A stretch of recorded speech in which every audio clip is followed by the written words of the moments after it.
नमस्कार शेतकरी बंधूंनो, मी प्रवीण पवार, सुखकर्ता कृषी विकास केंद्र कोळगाव, तालुका हातगाव, जिल्हा नांदेड। शेतकरी बंधूंनो, सुखकर्ताच्या नियोजन असलेल्या प्लॉटवर आपण आज व्हिजिटला आलेलो आहोत। आमगाव तालुका हातगाव, जिल्हा नांदेड आपण या गावामध्ये आहोत। पहिले आपण शेतकऱ्याचा परिचय घेऊ। नमस्कार सर। नमस्कार सर, आपलं नाव सांगा। राजेश्वर रामराव देशमुख आणि आपलं गाव सांगा। आमगाव तालुका हातगाव, जिल्हा नांदेड। आणि आपला मोबाईल नंबर सांगा। 9552772526। सर, हे तुमचं जे हळदीचं क्षेत्र आहे, याला जे पूर्ण नियोजन आतापर्यंत तुम्हाला कोणाचं भेटलेलं आहे सर? सुखकर्ता कृषी केंद्र कोळगाव याचं पूर्ण नियोजन पूर्ण भेटलं। नियोजन बरं, आमचे जे धानोऱ्याचे जे शाखा आहे त्यांच्या अंडर जे तुम्ही नियोजन केलं, वेळोवेळी त्यांच्या भेटी झाल्यात ना आपल्याला? भेटी झाल्या, म्हणजे तुम्हाला सगळं जेव्हा गरज पडली त्यावेळेस तुम्हाला नियोजन मिळाले। मिळाले। शेतकरी बंधूंनो, आपण या वर्षी जर विचार करायला गेला तर अति पावसामुळे नांदेड यावर्षी महाराष्ट्रामध्ये हिट लिस्टला होतं। खूप मोठ्या प्रमाणामध्ये पाऊस झाला ना, अति पावसामुळे यावर्षी हळदीला कंदकूच, कणसड लागून म्हणा, करपायूर म्हणा, खूप मोठ्या प्रमाणामध्ये नुकसान झाले। आता यावर्षी आपण जो व्हिडिओ करून जे माहिती देतो याचं कारण म्हणजे ज्या शेतकऱ्याचं बियाणं खराब झालं असेल किंवा प्रॉब्लेम मध्ये असेल, त्यांनी असं चांगल्या प्लॉटचं एखादं बियाणं घेऊन जर पुढच्या वर्षी त्याचं जर लागवड केली तर आपला होणारा उत्पादनावरचा खर्च आणि शाश्वती याच्यामध्ये मोठी वाढ पाहायला मिळेल तुम्हाला। शेतकरी बंधूंनो, जर तुम्ही बियाणं रोकीट वापरलं तर आपला उत्पादन खर्च वाढेल आणि उत्पादन कमी होईल।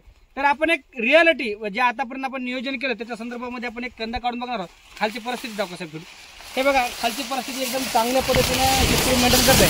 शेतकरी बंधूंनो, याला आपण जे कॉन्कर कंपनीचा थायोसिकॅल जे नावाचं आपलं प्रोडक्ट आहे, याचा सुद्धा वापर केला याचा सुद्धा वापर केला आणि वेदांत कंपनीचा 5838 असे दोन्ही ऍप्लिकेशन त्यामध्ये आले।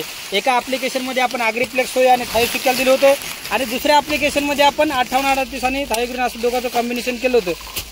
अशा दोन्ही प्रकारे आपण बघू सध्या परिस्थिती प्लॉटची काय आहे ते। खाली थोडं पावसामुळे जमिनी चिकट झाल्यामुळं बऱ्याच शेतकऱ्याच्या यंदा शेंगाची वाढी समाधानकारक नाही, कारण बऱ्याच शेतकऱ्यांनी कॅल्शियम दिले नसल्यामुळं शेंगाला लांब होण्यामध्ये किंवा जाडी येण्यामध्ये खूप प्रॉब्लेम येते। तर हे बघू शेतकरी बनवून आता बऱ्याच याच्यावर कंदावर सुद्धा माती कमी झालेली आहे। याचं कारण म्हणजे माती आता द्यायला थोडीशी पावसामुळे अडचण झाली। हे बघा शेतकरी बनवून, शेंगा वाढतळस ही एक महत्वाची गोष्ट आहे। हे बघा, शेंगाला शेंगा येणं आणि विशेष म्हणजे एवढ्या कमी वयात, म्हणजे आता अनेक आपल्याकडे डिसेंबर जानेवारी असे 2 ते 2.5 महिने शेंगाला पूर्ण पोषण देण्यासाठी आहेत। म्हणजे आपला फेब्रुवारी एंडला हा प्लॉट काढायला येईल, म्हणजे डिसेंबर, जानेवारी, फेब्रुवारी असे 2.5 ते 3 महिने बी आपण याच्यावर चांगलं नियोजन करू शकतो। पण शेंगा लांबवण्यासाठी आपण मिड डिसेंबर पर्यंत याच्यावर चांगलं काम करू शकतो। आपण ज्या ज्या वेळेस प्लॉटला व्हिजिट करतो त्यातली परिस्थिती पाहून जे नियोजन करतो त्याचा हा परिणाम आहे शेतकरी बंधूंनो। हे बघू शकता, आता बऱ्याच शेतकऱ्याच्या जे प्लॉटला बघलं तर फक्त एकेरी शेंगा आहेत, पण अशा भरगतची शेंगा आता हे बघा, इथून ही शेंग तयार झालेली आहे आणि हिला आलेल्या ह्या उपशेंगा आहेत। ही सगळी कमाल थायोसिकॅलची आहे शेतकरी बंधूंनो।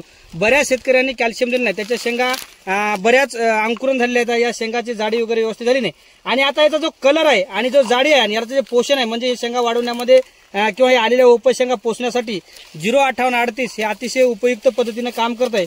याचंच फळस्वरूप शेतकरी बंधूंनो आपल्याला असा प्लॉट आपल्याला दिसत आहे। बघा, सगळ्या गोष्टी प्रॉपर रिअल आणि प्रत्येक शेतकरी बांधवाला आम्ही जसा नंबर मोबाईल दिला, या शेतकऱ्याच्या प्लॉटला आपण व्हिजिट करून जर तुम्हाला बेनं आवडलं किंवा पुढच्या वर्षी जर पाहिजे असेल तर तुम्ही घेऊ शकता शेतकरी बंधूंनो। हे बघा, याच्यावरचे जे कलर आहे शेतकरी बंधूंनो, हे बघा याचे जे कलर आहे आणि सगळ्यात महत्वाचे जे बघा, हे दोन्ही याच्यावरची जे जाडी, लांबी, रुंदी आणि याला आलेल्या उपशेंगा। अनेक शेतकरी बंधूंनो, आता हे फक्त सुरुवात आहे। शेंगा लांबवण्यासाठी आपल्याकडे खूप मोठा अनेक वेळ आहे। याचा तुम्ही जो कंदा आहे, मातृकंद, हे बघा शेतकरी बंधूंनो, शेंगाचा हा प्लॉट आहे आणि याच्यापासून जे आपल्याला शेंगा आणि हे जे जाडी भेटत आहे याचं कारण म्हणजे शेतकऱ्याने करत असलेलं उपयुक्त असं नियोजन। हे बघा, आम्ही प्रत्येक शेतकऱ्याला विनंती करतो की वेळ चुकून खर्च करण्याच्या ऐवजी तुम्ही वेळेचं जर भान ठेवून वेळ जर खर्च केला, आता बऱ्याच शेतकऱ्याच्या शेंगा आल्या पण शेंगाला व्यवस्थित जाडी, रुंदी, लांबी नाही आणि कलरही नाही। आता जर तुमच्या हळदीचं जर आतापासून जर व्यवस्थित कुरकुमिंग उतरलं तर शेवटी जे उत्पन्नातली जे घट आहे, म्हणजे 100 किलो वाढून आमचं जे म्हणणं आहे की किमान 100 किलो मागे 25 किलो तरी हळद वाढून उतरली पाहिजे, तर त्याच्यासाठी तुम्हाला असा लाल कलर येणं खूप गरजेचं आहे। हे बघा, आणि याच्यासाठी आपण जे नियोजन सांगतो शेतकरी बंधूंनो, आता प्रत्येक शेतकऱ्यांनी 05838 2.5 किलो आणि थायोग्रीन 3 किलोचा वापर केला पाहिजे।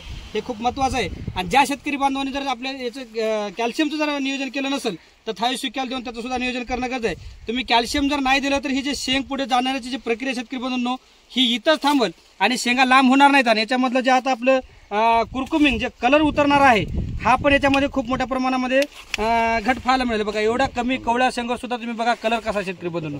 याचं कारण रिझन जे म्हणजे आहे ते शेतकरी बंधूंनो आपण करत असलेली वेळोवेळी उपाययोजना आणि शेतकरी बांधव घेत असलेले कष्ट. धन्यवाद.